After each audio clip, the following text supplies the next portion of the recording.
La primera lectura de nuestra liturgia viene del libro del profeta Isaías, del capítulo 49, versos del 1 al 7. Oídme costas y escuchad pueblos lejanos. Jehová me llamó desde el vientre, desde las entrañas de mi madre tuvo mi nombre en memoria. Y puso mi boca como espada afilada, me cubrió con la sombra de su mano, me puso por saeta aguda, me guardó en su aljaba, me dijo: mi siervo eres, Israel, porque en ti me gloriaré. Pero yo dije: por demás he trabajado,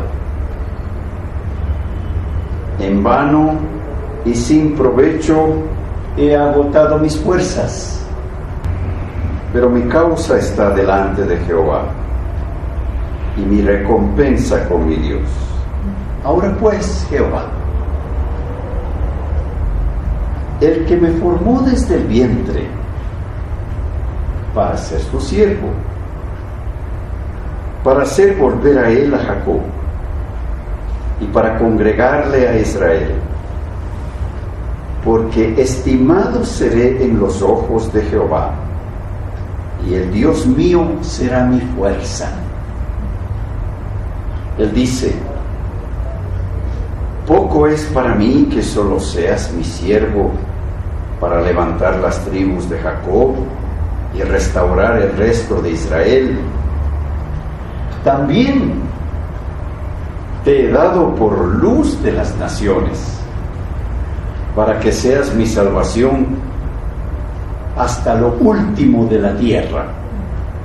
Así ha dicho Jehová, Redentor de Israel, el santo suyo, al menospreciado de alma, al abominado de las naciones, al siervo de los tiranos. Lo verán reyes, se levantarán príncipes y adorarán por causa de Jehová, porque fiel es el Santo de Israel, el cual te escogió.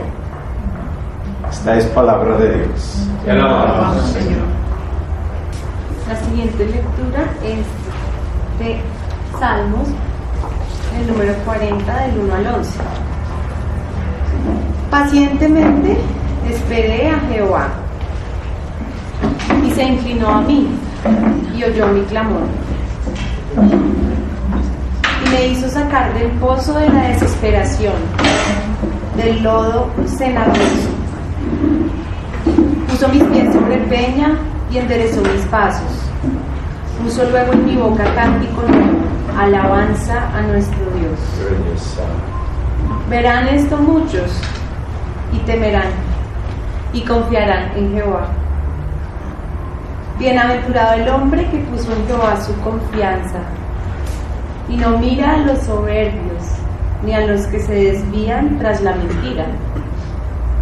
Has aumentado, oh Jehová Dios mío, tus maravillas y tus pensamientos para con nosotros. No es posible contarlos ante ti.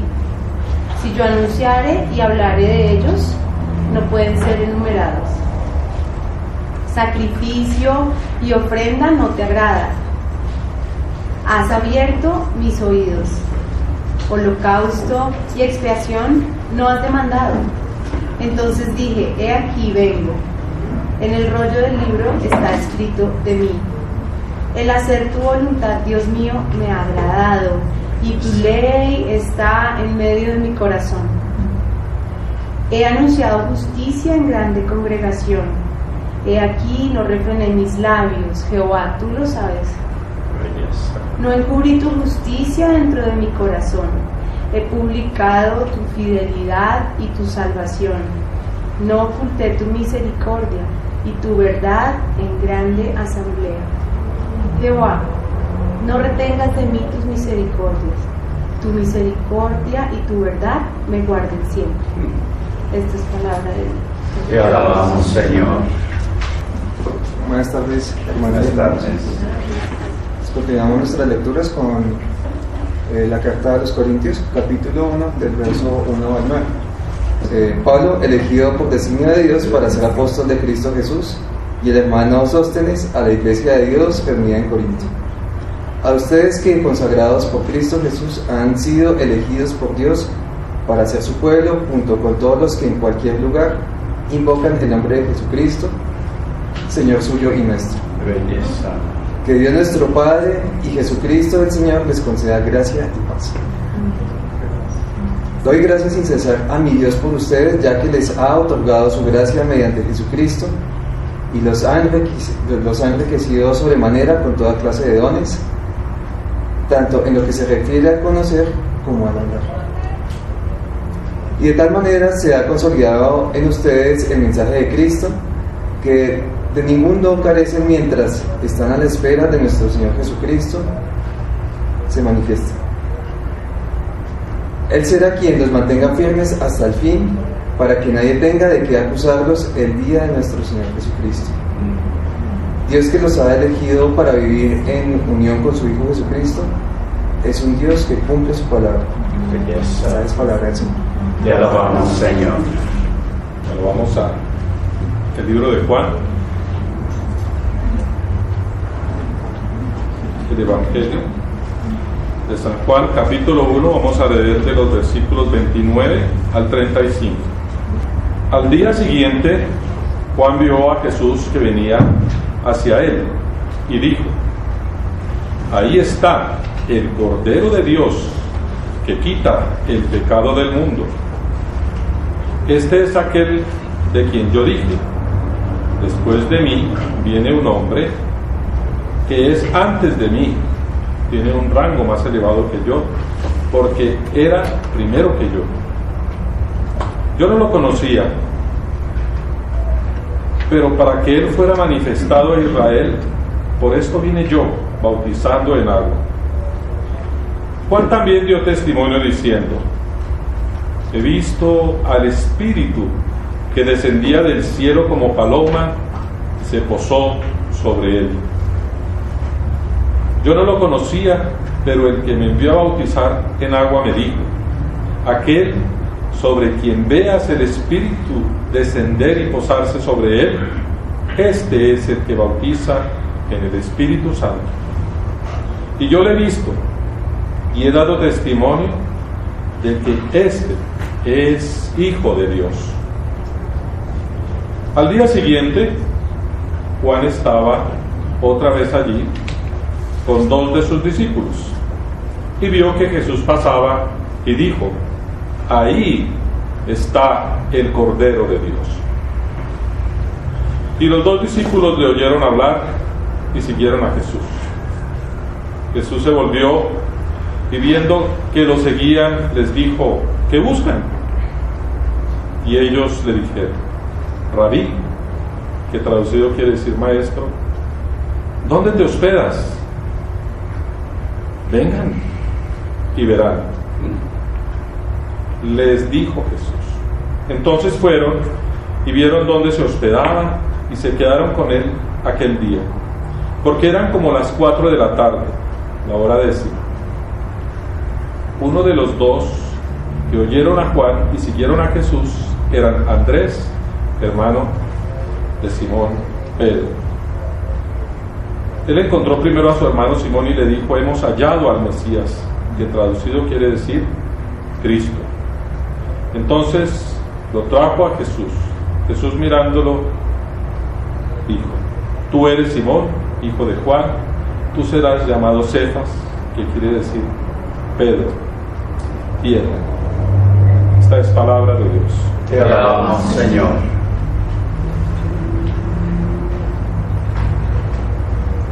Aquí también con la tecnología.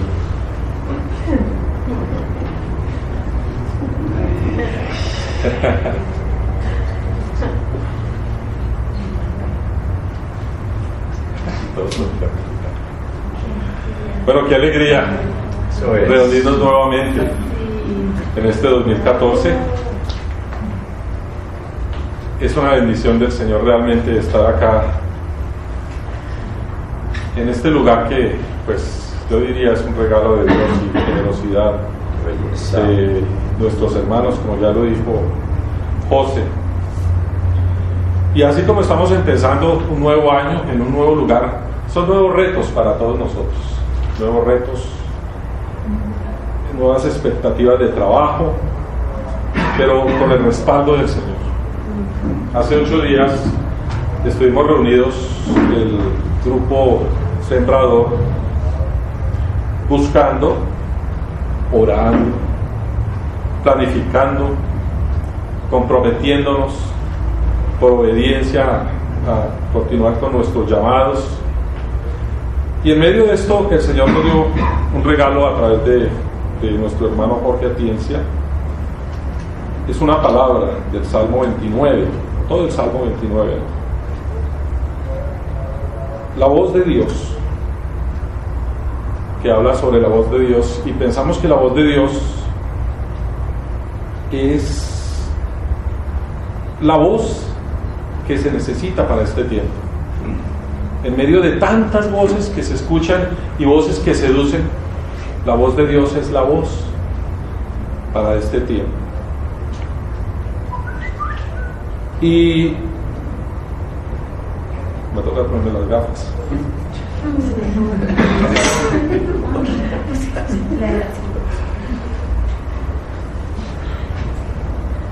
Y es una voz que transforma, es una voz poderosa en sí misma, y es una voz que alcanza a los inalcanzables, es una voz que toca a los intocables, y una voz que transforma a los que se creen, sí, intransformables. Y todo esto no depende de nosotros, no depende de nuestros recursos, no depende de nuestra sabiduría, sino depende del respaldo de Dios. Y si ustedes se fijan en las lecturas de hoy, lo común que tienen es el reto que el Señor envía y el respaldo que Él da a quienes lo hacen. Son personas que hacen algo por Dios y Dios los respalda. Y eso fue lo que nos habló Él. Esa voz, estamos llamados en este año y de aquí en adelante a pronunciar esa palabra de Dios, a regalarle a las personas la palabra de Dios. Y en este proceso Él nos va a respaldar. El versículo clave para alentarnos en esta tarea es el 29:11, es: el Señor dará poder a su pueblo, el Señor bendecirá a su pueblo con paz.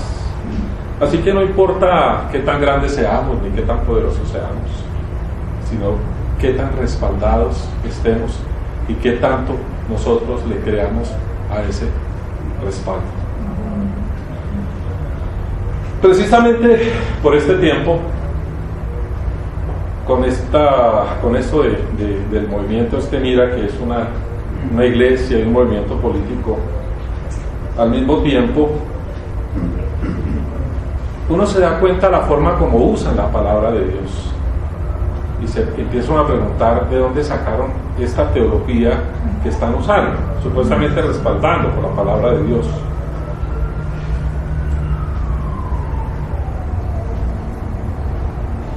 Que no puede un discapacitado predicar por cuestiones de conciencia. O sea, muy raro, uno no entiende de dónde sacan eso. Yo diría más bien por cuestiones de inconsciencia.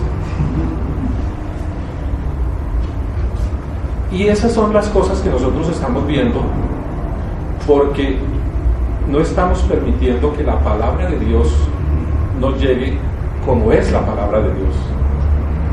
La palabra de Dios se está filtrando a través de diferentes tipos de ideologías y se está filtrando a través de diferentes tipos de pensamientos o de necesidades o de ambiciones. Entonces es interesante ver todo lo que se ha suscitado alrededor de este comentario que hizo esta señora de la Iglesia Cristiana, porque mismo los medios de comunicación salen encima a hablar de todas las iglesias cristianas y que las iglesias de garaje y que el enriquecimiento ilícito y que etcétera, el cuento que siempre sabemos. Pero una de las cosas reales es que se está dando mal testimonio de quién es Cristo y de quiénes somos los que seguimos a Cristo por una mala utilización de la palabra de Dios, o un mal estudio de la palabra de Dios, o una mala comprensión de la palabra de Dios. Qué mal testimonio hacia las demás personas. Entonces, cuando alguien habla de Cristo, está, sí, los cristianos, no, sí, esos son los que no dejan entrar, etcétera. Entonces se generaliza y se da mal testimonio. Entonces, por eso nosotros mismos estamos llamados a ser buen testimonio de esa palabra del Señor.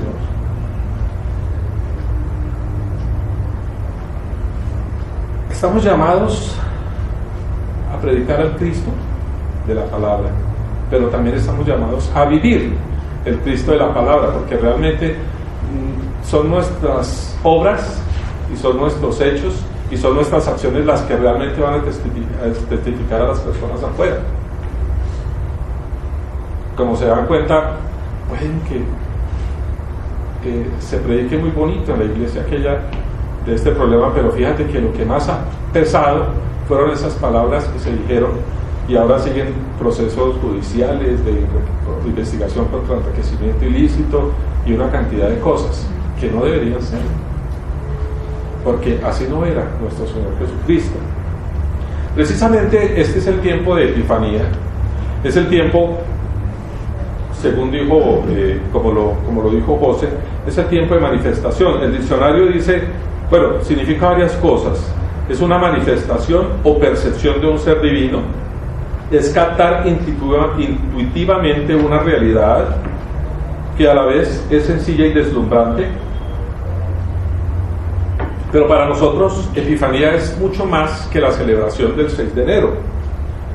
Es un proceso de encuentro cada vez más revelador y que se va convirtiendo en un diálogo en el cual nosotros vamos conociendo más a Dios, que se ha manifestado a través de nuestro Señor Jesucristo, que se ha encarnado a través de la persona de Jesucristo para hacerse conocer a nosotros. La semana pasada se celebró el bautismo del Señor, que fue como el comienzo de la Epifanía,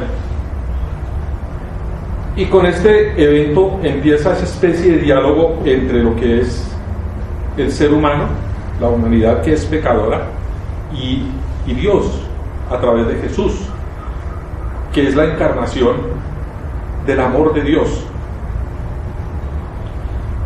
Y la primera conversación de Jesús, ahí como se vio, la vez pasada no estuvimos, pero hablaba sobre, en el Evangelio de Mateo, gira en torno a la obediencia, porque Juan le dice al Señor Jesús, pero yo qué te voy a bautizar a ti, si tú eres antes el que había. Entonces el Señor Jesús le dice, no, tienes que cumplir lo que dice la palabra, que tú eres que tienes que bautizar al Mesías. Entonces, en ese momento es que está comenzando ese diálogo o esa manifestación entre Dios y la humanidad, representada ahí por Juan, pero también empieza esa epifanía, esa comunicación entre el mismo Jesús y Dios Padre, cuando Él le confirma, este es mi Hijo amado, este es mi Hijo amado. Entonces aquí Jesús empieza a involucrarse con nosotros, empieza a involucrarse con la humanidad en un contexto de responder a los deseos de Dios para nosotros, pero en un contexto de obediencia.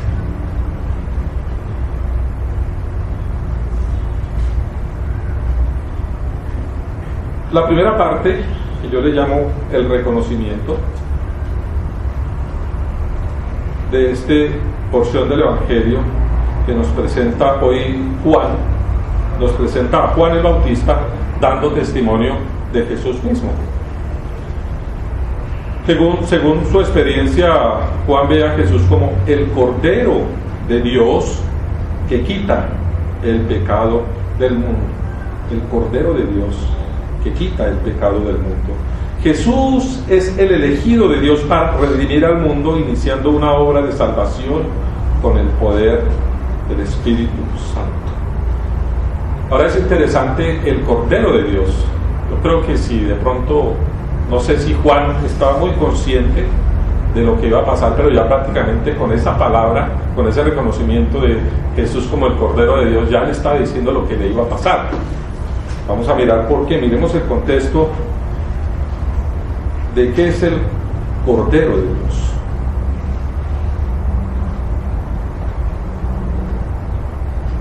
Aquí vemos que Juan, el evangelista, pone en boca de Juan esta frase del Cordero de Dios de una forma bastante, yo diría, muy inteligente, porque atrapa toda una tradición simbólica que traía el pueblo judío hasta ese momento. ¿Por qué? Porque el cordero es un animal muy importante para el Medio Oriente. Es como el ganado, ¿no? Para nosotros, para algunos. Cubría las necesidades elementales del ser humano, era pues un medio primordial de sustento. Y la historia nos dice también, por ejemplo, que en otras partes del mundo hay otros animales. Estaba leyendo de cómo el bisonte americano era primordial para las tribus de Norteamérica, y cuando llegó el hombre blanco acabó con el bisonte americano, y eso contribuyó a que todas esas tribus indígenas decayeran totalmente, porque ellos dependían totalmente de ese bisonte. Y así es más o menos la relación que tenía la gente del Medio Oriente con el cordero. El cordero proveía al pueblo pues la ropa, el vestido por medio de la lana, la comida mediante la carne, la leche, con la cual producían pues sus derivados, el queso, y además era moneda, podía ser cambiado como trueque en diferentes negociaciones. Entonces yo te doy un corderito, tú me das dos, era también su forma de moneda.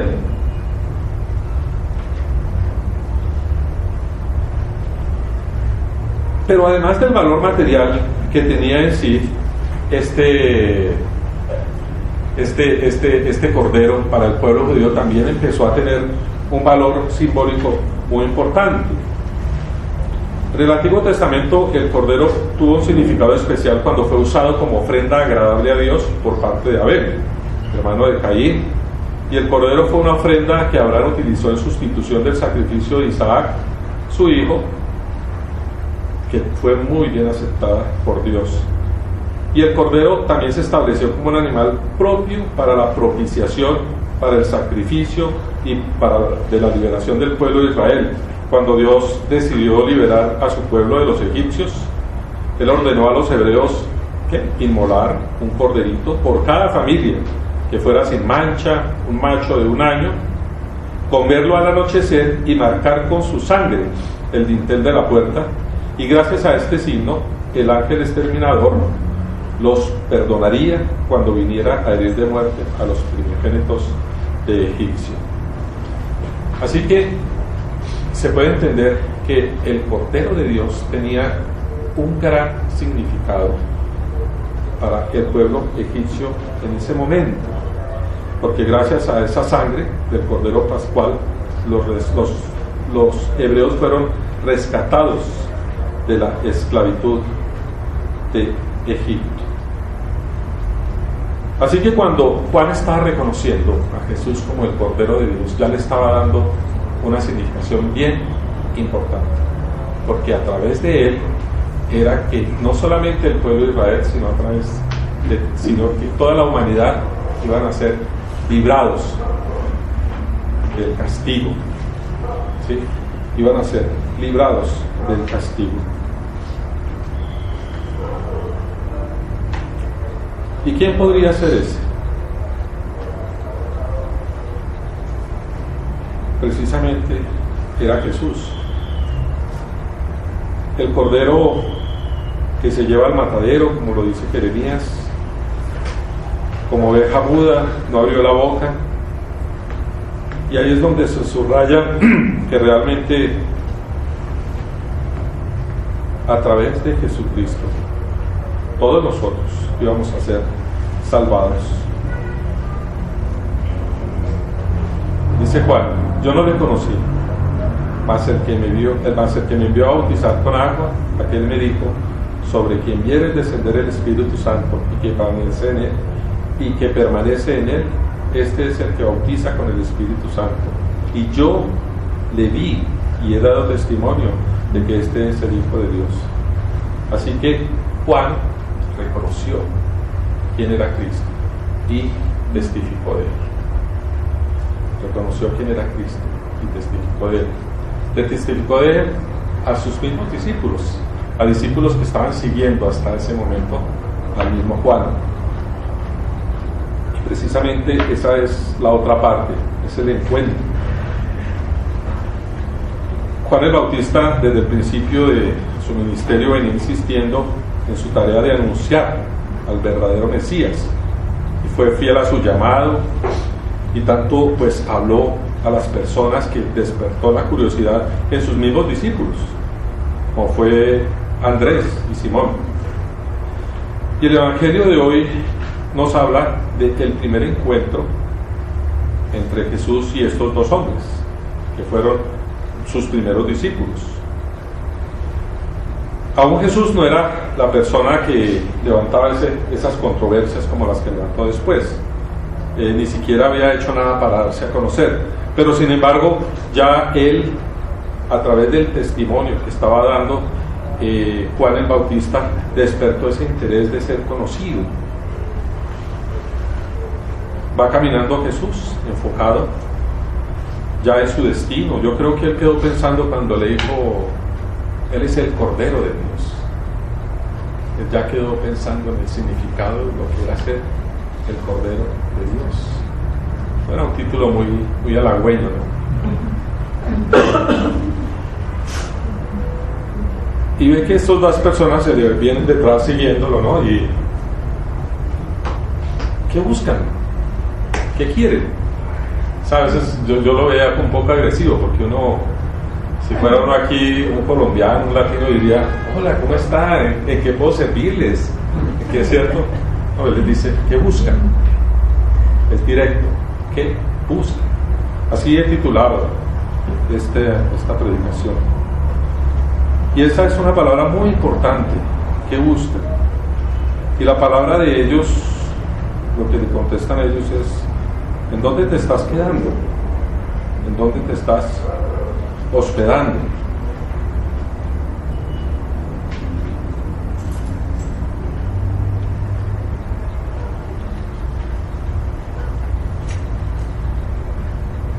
Ahí empieza esa relación interesante entre ellos. Es empezar a conocerse más, a profundizar. Porque cuando una persona expresa y empieza a entender sinceramente qué es lo que está buscando, y encuentra una persona como Jesús, él le dice: pues vengan y ven, vengan y miren.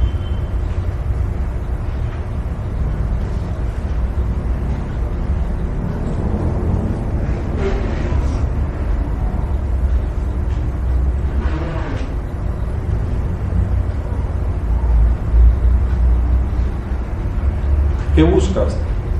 ¿Dónde te hospedas? Es importante porque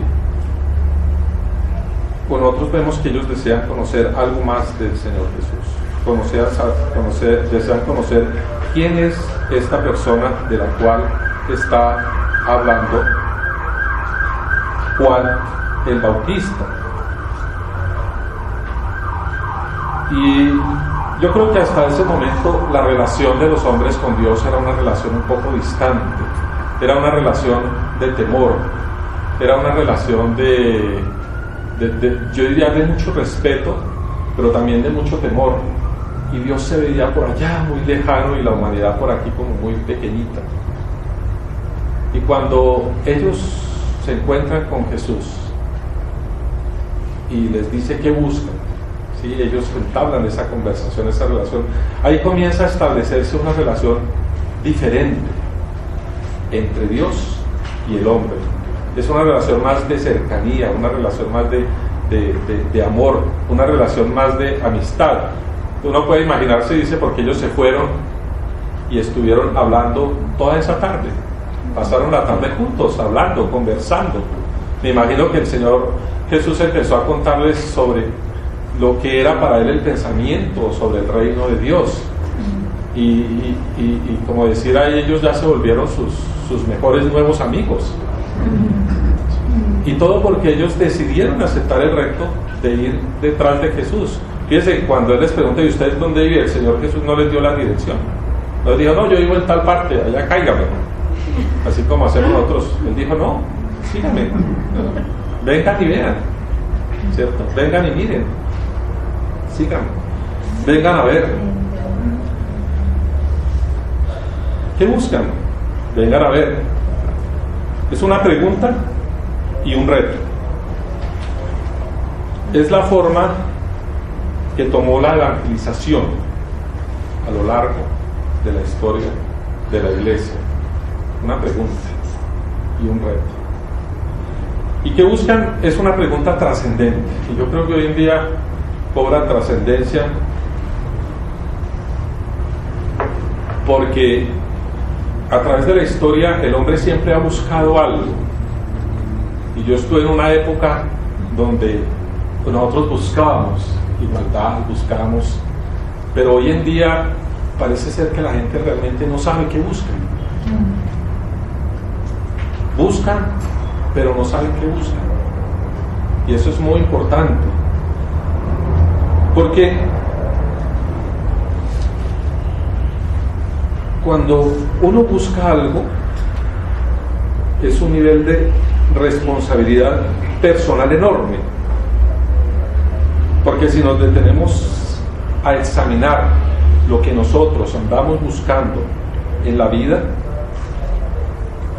es posible que nos demos cuenta que nuestros horizontes de pronto son muy limitados y que hemos estado buscando cosas que no nos van a llevar por buen camino.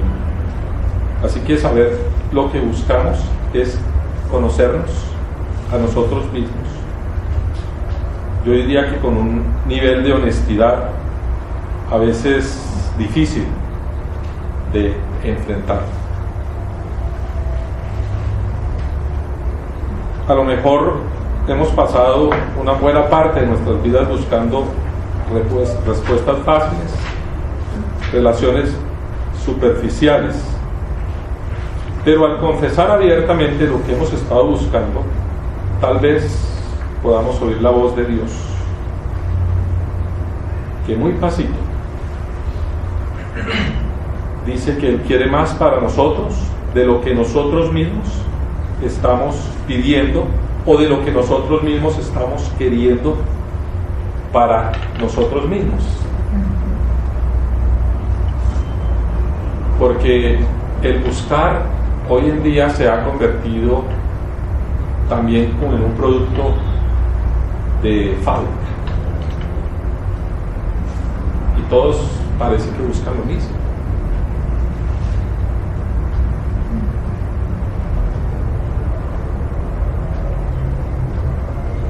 ¿Qué buscas? Yo creo que es una pregunta muy grande, una de las grandes preguntas de la fe. Y este tipo de preguntas son las oportunidades que puede utilizar el Espíritu Santo que nos trae el Señor Jesucristo para efectuar las transformaciones que necesitamos en nuestro ser, en nuestra alma, por la gracia del amor de Dios. Son las preguntas que abren el corazón cuando son hechas honestamente, ¿no? Para que Dios pueda actuar en nosotros. Vengan a ver. Es la respuesta. Vengan a ver.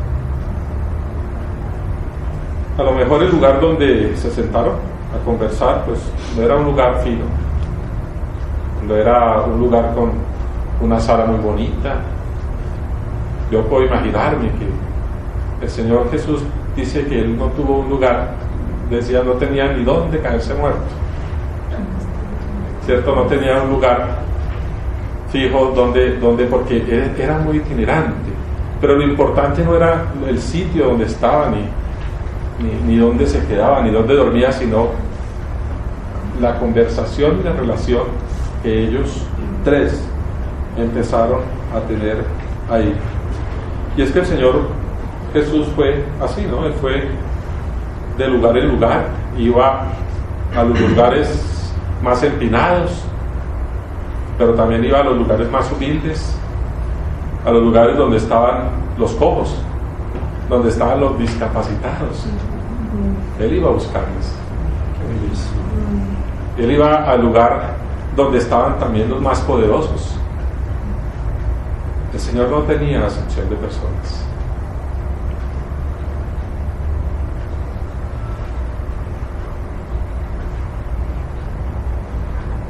Yo creo que fue muy importante para estos hombres ir con Jesús a todos esos lugares donde él iba, porque ellos así pudieron empezar a entender cuál era el ministerio de Jesús, qué era lo que realmente Jesús quería para la humanidad. Yo diría que este es un nuevo comienzo para nosotros, un nuevo lugar para nosotros, la congregación.